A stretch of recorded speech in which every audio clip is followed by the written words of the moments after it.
आपण जसं बोलतो तसा हा मृदंग सुद्धा बोलतो.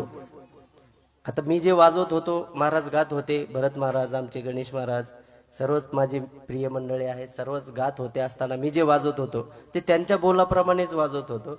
आणि हे मी शिकलोय. एक बोल म्हणून दाखवतो तुम्हाला.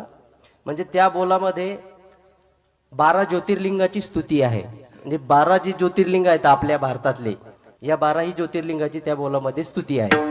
ती आधी म्हणून दाखवतो, नंतर पखवाजावरती वाजवून दाखवतो. म्हणजे तुमच्याही लक्षात येईल की काय होते, अक्षर कसे, गदिगण कसं, धागेतिट कसं. पण हे आता मी जर एखादा बंदिश गायली, बोलून दाखवली, ती समजणार नाही.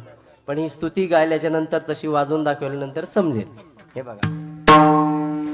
धत्रक धिकिट त्रिकिट तागेल धागेतिट धिट धा धा ओंकारेश्वर त्र्यंबकेश्वर जय शिव शंकर हरिन बिरज सुर प्रणीत पुष्पक घेगेतिट खिंतरान धा महामृत्युंजय मंत्र साधनम अरिष्ट हरणम नेत्रट अंक स्वभाम शंभु कृपालम भीम शंकरम तिट कृताकिट तिट तिट तिट कतान मल्लिकार्जुन महाकाल जय भम बम भोले करितांडव नच दिमिक डिमिक डिमि डमरूनाद धगतिट गदिगन तगतिट गदिगन गिरिगदा पशुपति जय गिरिजापति जय देवनपति महादेव साजनपति मृदंगवाद्यम तागिन त्रिगिट तगिट तगिन तिट मुंड माल पर शीश कंठ पर बाल चंद्र पर कर त्रिशूलधर जयति गौरीवर वैद्यनाथ तत्र तिकिट त्रिगिट तगिन त्रिगिट तगिन था